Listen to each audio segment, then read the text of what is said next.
NCP বা এই জুলাই আন্দোলনের সাথে যারা জড়িত ছিল তাদের কোনো কর্মসূচি, কোনো সমাবেশ, কোনো পথসভা, এই সবগুলো দেখলে আমার সেই ওরসালাইন তৈরির ফর্মুলার কথা মনে পড়ে যায়।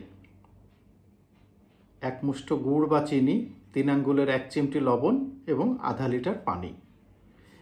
এনসিপির যে কোনো সমাবেশে দেখা যায় মঞ্চে 1 মুঠো নেতা, সামনে 3 আঙ্গুলের 1 চিমটি জনতা এবং আধা লিটার পরিমাণ ইউটিউবার এবং সাংবাদিক। মূলধারার সাংবাদিকরা খুব একটা বেশি যায় না, খুব সেই ধরনের সেন্সিটিভ না হলে, কারণ মূলধারায় সেইভাবে সব সংবাদ পরিবেশন করা এখন সম্ভব হয়ে ওঠে না। বেশিরভাগ ক্ষেত্রে ইউটিউবারদের আগ্রহ বেশি। ইউটিউবারদের বেশিরভাগ ক্ষেত্রে আগ্রহ হচ্ছে তাদের ভিউ কামানো এবং ইউটিউব থেকে যদি কিছু আসে। গত কয়েকদিন ধরেই আমরা দেখতে পাচ্ছি যে শাহবাগে জুলাই যোদ্ধা নামে কয়েকজন মিলে বসে গেছে এবং রাস্তা বন্ধ করে দিছে। তারা সংখ্যায় এতই কম ছিল যে একজন করেও যদি রাস্তার এই মাথা থেকে ওই মাথা পর্যন্ত বসে তাহলেও রাস্তাটা ব্লক করতে পারবে না। গাড়ি ওই দিক দিয়ে বা রিক্সা যাই হোক সাইড সুইড দিয়ে চলে যাবে, যে কারণে তারা ওখানে বাঁশ টাঙ্গিয়ে রাস্তা বন্ধ করে দিয়েছে এবং ছোট্ট একটা মঞ্চও সেখানে করেছে, একটা মাইক নিয়ে বসে গেছে। সংখ্যায় হয়তো 20, 30, 40 জন হবে। এখানে যারা এসেছে প্রত্যেকেই তারা নিজেদেরকে জুলাই যোদ্ধা হিসেবে পরিচয় দিচ্ছে, অথচ সাংবাদিকরা যখন জিজ্ঞাসা করছে তখন সাংবাদিকের উপর তারা চড়া হচ্ছে। সাংবাদিকরা যখন জানতে চাচ্ছে কেন এসেছেন তখন বলে যে আমাদের দাবি কি, আর বলতে পারে না, আমাদের এখনো বলা হয়নি। নানা হাস্যকর অবস্থা গত কয়েকদিন তৈরি হয়েছিল, আপনারা দেখলেন। এবং আরও দেখলেন যে গতকাল ঠিক বলা যাবে না, গত পরশু রাত থেকে ধাওয়া পাল্টা ধাওয়া 2 গ্রুপের মধ্যে চলছিল এবং গতকাল শেষ পর্যন্ত ধাওয়া দিয়ে তাদের এখান থেকে তুলে দেওয়া হয়েছে। কথা হচ্ছে এরাও জুলাই যোদ্ধা, যারা ধাওয়া দিয়ে তাদেরকে উঠিয়ে দিল তারাও জুলাই যোদ্ধা। তাহলে কি বলতে চাচ্ছে? যারা ধাওয়া দিয়েছে তারা বলতে চাচ্ছে যে জনদুর্ভোগ কমানোর জন্য তাদেরকে এখান থেকে তুলে দেওয়া হয়েছে, জনদুর্ভোগ করে কোনো কর্মসূচি কোথাও দেওয়া যাবে না। কথা কি সত্য? জনদুর্ভোগ করে অনেক কর্মসূচি তো আমরা দেখেছি এবং দেখছি প্রতিনিয়ত, এখানে সেখানে যে ধরনের কর্মসূচি তারা করছে, এটা তো রাস্তা বন্ধ করে জনদুর্ভোগ সৃষ্টি করেই কর্মসূচি করছে। তাহলে এইটা কি? এর পিছনে কি অন্য কোনো কারণ আছে? কোনো গন্ধ পাওয়া যায় এটার পিছনে? হয়তো কোনো গন্ধ লুকিয়ে আছে। গতকাল তাদেরকে সেখান থেকে তুলে দিয়েছে বিশেষ একটা উদ্দেশ্যকে হয়তো সামনে রেখে। এটা অনেকেই বলা বলি করছেন এবং বুঝতে পেরেছেন যে দুপক্ষই আসলে এনসিপি, দুপক্ষই আসলে জুলাই যোদ্ধা এবং তারা নিজেরা প্ল্যান ওয়াইজই কাজটা করেছে এবং প্ল্যান ওয়াইজই তাদের ওখান থেকে ওঠানো হয়েছে কেন? 3 তারিখে ছাত্রদল সমাবেশ করবে। ছাত্রদলের এই সমাবেশটা ছিল শহীদ মিনারে এবং শহীদ মিনারে সমাবেশের কিন্তু অনুমতি তারা অনেক আগে নিয়ে রেখেছিল।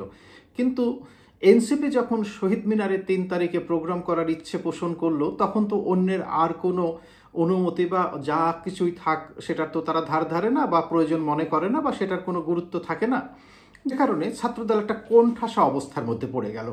একসময় তারা বলল যে তারা সংবাদ সম্মেলন করে জানাবে যে তারা শহীদ মিনারে প্রোগ্রাম করছে কিনা। পরে দেখা গেল যে তারা এক ধরনের মিউচুয়াল আন্ডারস্ট্যান্ডিং বলে যেটাকে ভদ্র ভাষায়, অভদ্র ভাষায় হয়তো পরিস্থিতির ভয়াবহতা আঁচ করতে পেরে শহীদ মিনার ছেড়ে তারা এসে শাহবাগে প্রোগ্রাম করবে এবং সেই প্রোগ্রামটা হবে আগামীকাল। সেজন্যই বলছি এই জুলাই অভ্যুত্থানের একটা অংশ শাহবাগ যদি বন্ধ করে রাখে তাহলে ছাত্রদল কোথায় প্রোগ্রাম করবে? সেই জন্যই তারা এটা ফাঁকা করে দিল এবং ছাত্রদলকে বলার চেষ্টা করলো, ভাই আপনাদের জন্য আমরা জায়গা করে দিলাম। দেখেন সারা দেশ থেকে জুলাই অভ্যুত্থানের বিভিন্ন ধরনের নেতাকর্মী এসেছিল, তারা এখানে দাবি আদায়ের জন্য বসছিল, জুলাই সনদের জন্যই তারা আন্দোলন করছিল, কিন্তু তাদেরকে আমরা তুলে দিলাম, আপনাদের জন্য জায়গা করে দিলাম। এইটা ঠিক ওই যে লিখে রাখো 1 ফোঁটা দিলেম শিশির, সেই ফর্মুলার মতো। হয়তো ছাত্রদল এতে খুব খুশি হয়েছে, যেহেতু তারা অনুমতি আগেই নিয়েছিল, অফিসিয়ালি তারা রাইট ছিল, তারা কেন ছেড়ে দিল? এটা একটা যেমন কথা। আরেকটি কথা হচ্ছে 3 তারিখে জুলাই অভ্যুত্থানের সাথে যারা জড়িত ছিল তাদের বিশাল কর্মসূচি থাকা খুবই স্বাভাবিক, কিন্তু ছাত্রদলের কি কর্মসূচি 3 তারিখে? ছাত্রদল এখানে কি ঘোষণা করবে? জুলাই অভ্যুত্থানের সাথে যারা জড়িত ছিল তারা বিগত 1 বছরে তারা কি করেছে, তাদের কি অর্জন, তাদের ভবিষ্যতের কি চাওয়া পাওয়া, কি পেয়েছে কি পায় নাই, কি ক্ষোভ আছে কি খেদ আছে, আগামীতে কিভাবে তারা আগাবে, নেতৃত্বের এর মধ্যে যা ঘটলো না ঘটলো সেইগুলো কিভাবে আবার পরিশোধন পরিমার্জন করা যায় সেটা তারা দেখবে।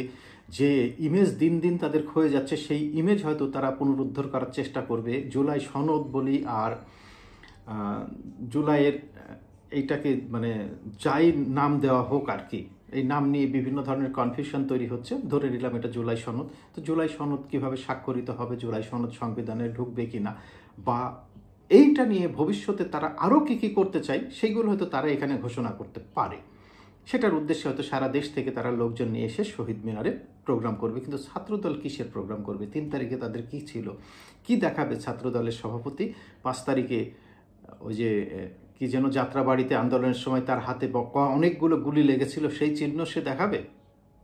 দেখা যাক, দেখাই। রাত পোহালেই তো 3 তারিখ, দেখি ছাত্রদল কি বলে আর এনসিপি বা কি বলে। ধন্যবাদ।